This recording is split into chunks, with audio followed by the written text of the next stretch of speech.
Welcome to the League of Legends Champion Spotlight, featuring Hecarim, the Shadow of War.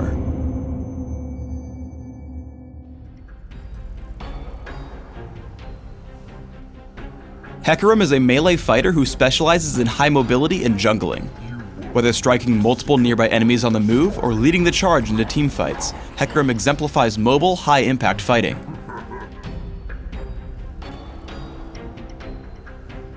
Hecarim's passive is Warpath. Hecarim ignores unit collision and gains a percentage of his bonus movement speed as bonus damage. Rampage immediately damages all nearby enemies. If it hits, the next activation of Rampage enjoys a lower cooldown down to a cap. If Rampage hasn't hit anything for a few seconds, the cooldown returns to normal. As Hecarim's primary damage source, take Rampage at level 1 and max it by level 9. Spirit of Dread creates an aura around Hecarim for a few seconds that constantly damages all nearby enemies. Additionally, Hecarim heals for a portion of any damage dealt to these enemies. Healing against minions is capped. Because it brings both great damage and health sustain, take a point in Spirit of Dread early and max it by level 13. Devastating Charge grants Hecarim steadily increasing movement speed for a few seconds. If Hecarim attacks an enemy during this time, he deals bonus damage and knocks back his target. Devastating Charge deals even more damage based on how far Hecarim has traveled during the effect. Because it's mostly a utility spell, take a rank of Devastating Charge early, but max it only by level 18. Hecarim's ultimate is Onslaught of Shadows. Hecarim charges to target location, damaging and causing all nearby enemies to flee from Hecarim for a short time. Additionally, Hecarim summons Spectral Riders that charge alongside him, damaging all enemies they strike. Due to the power of the ultimate, rank it as soon as possible at levels 6, 11, and 16. Try to build a mix of damage, toughness, and mobility through your runes, masteries, and items. For example, I take armor penetration marks, flat armor seals, magic resist per level glyphs, and movement speed quintessences. I recommend 9-12-9 masteries, taking armor penetration in offense, health and damage reduction in defense, and movement speed plus neutral buff duration in utility. When not jungling or in Dominion, drop the minion-specific masteries for extra armor and magic resist. In Classic, I open with Boots of Speed and 3 health potions. I rush for Wriggle's Lantern and Aegis of the Legion, before taking defensive boots depending on the enemy team. Trinity Force is the next major buy. After, I grab a mix of damage and durability through Maw of Malmortius and Frozen Heart. In Dominion, my build is similar. I start with Boots of Speed, Prospector's Blade, and 2 health potions. Aegis of the Legion, upgraded boots, and Trinity Force come next. From here, I adapt my build depending on my enemies, choosing among Randuin's Omen, Maw of Malmortius, Sanguine Blade, and Last Whisper.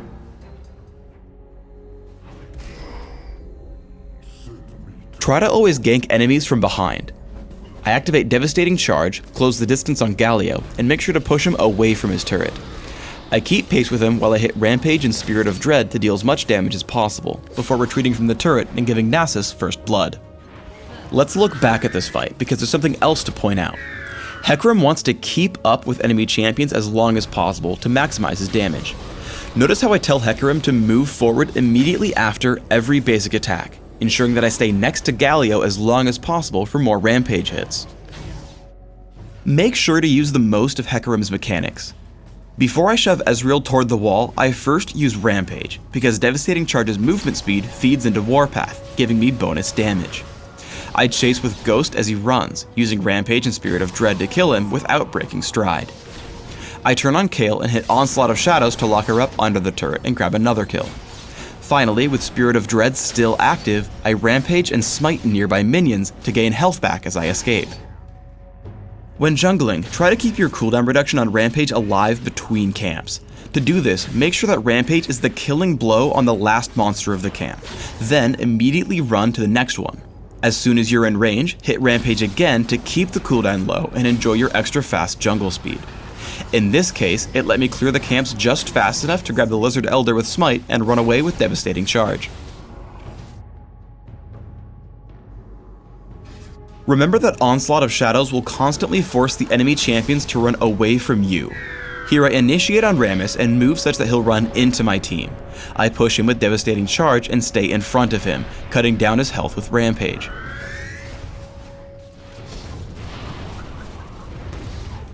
After we pick up the kill, I walk out of turret range and then back across to escape Morgana. By hitting Onslaught of Shadows immediately after activating Devastating Charge, you can give it a lot of bonus damage and set yourself up for an easy knockback. I lock up Galio and we get him extremely low before his team comes to help. After killing Galio, I move quickly to take out champions with the least armor, taking out Morgana and then Kayle soon after. I spot Rammus just above. Devastating Charge grants me a lot of movement speed as I walk just past Rammus before he taunts me, pushing him back toward my team. Thanks to all the armor accrued from items, I'm able to tank the turret long enough for my team to show up and grab the ace. The speed shrines on Dominion are even more useful on Hecarim thanks to Warpath, which converts that bonus movement speed into bonus damage. This helps me catch up to Nidalee for 1 kill before moving down to meet Fizz with Onslaught of Shadows and a second.